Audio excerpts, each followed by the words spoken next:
Mga kalyabe, magandang umaga. Medyo minalas tayo ngayon. Yung ating scanner ayaw gumana. Stuck lang siya dun sa logo niya. So, ayan, ganyan yan. Nalobat pa nga. Ngayon, mag-install tayo ng driver, no? Tapos, ibabrush natin yung software. May nakuha na ako ng software naman. Kinuha ko sa dealer. So, swerte naman kahit pa paano nabigyan tayo ng ng software. Nakuha ko ng libre dahil nga sa warranty rin. Yun. So, subukan nating i-brush na mga kalyabe. Yan. Huwag nyo nang pansinin yung itim na bilog dyan sa monitor. Napagtripan kasi yan ng bata, no?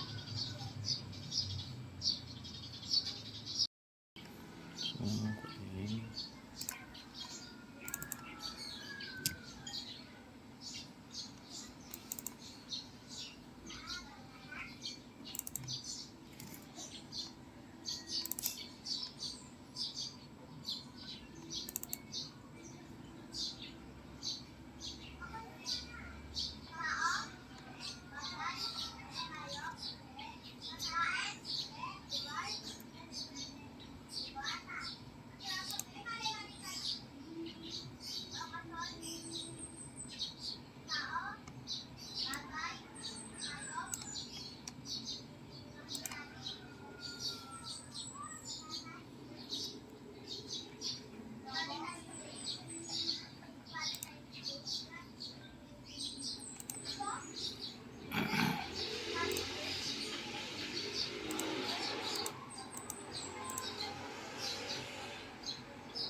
So yan, no, mga kalyabe. Hintayin natin matapos yung dilaw na yan, yung download flash. So sana maging successful para umpisa na natin tong Ranger. So sa mga ganyang unit kasi importante talaga yung scanner.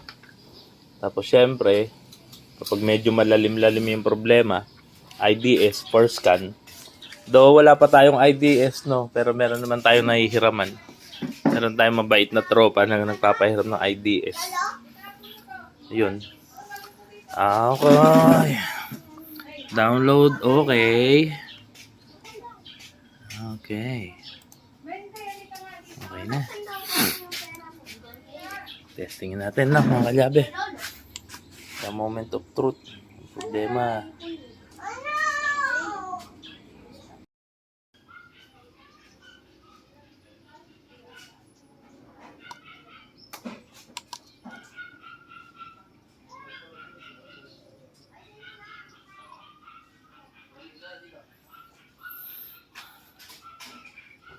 Sana gumana ka.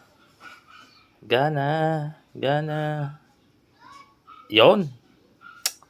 Gumana din sa wakas.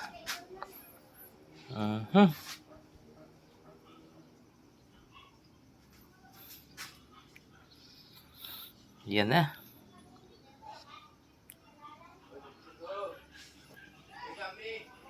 Yan na. Testingin natin.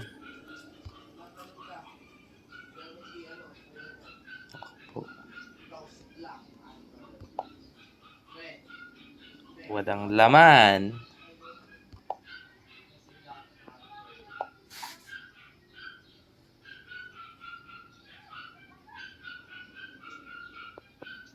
Yan. Your account has expired. In order to continue to receive the update service, please renew. Renew. Patay. Patay.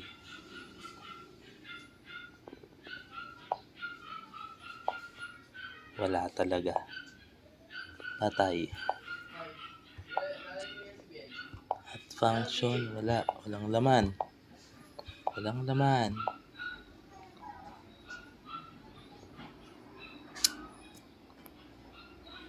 Mhm.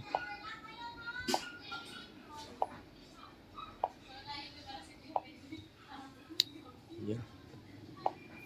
So yun no, mga kalyabe. Umandar na. Ang problema, expired na daw yung account ko. So, kailangan kong magbayad ng $99. $99 yun ang pinakamura, no? So, for 1 year, 2 years, 3 years. So, $99 yan. Siguro nasa mga 5,600 something yan, no? So, ngayon, akala ko magagamit ko na siya.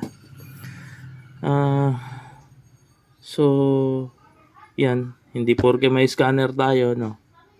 Hindi porke nakabili na tayo ng scanner, eh yun na yun.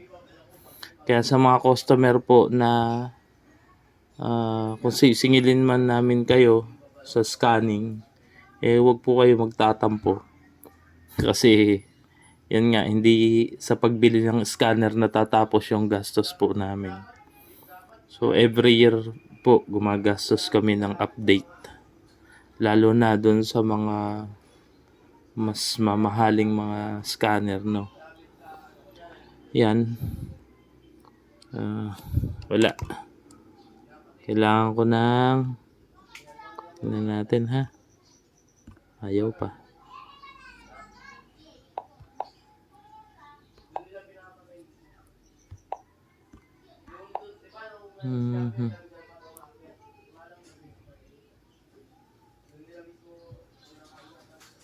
So, yun. Kailangan natin ng debit o credit card para makabili tayo ng update.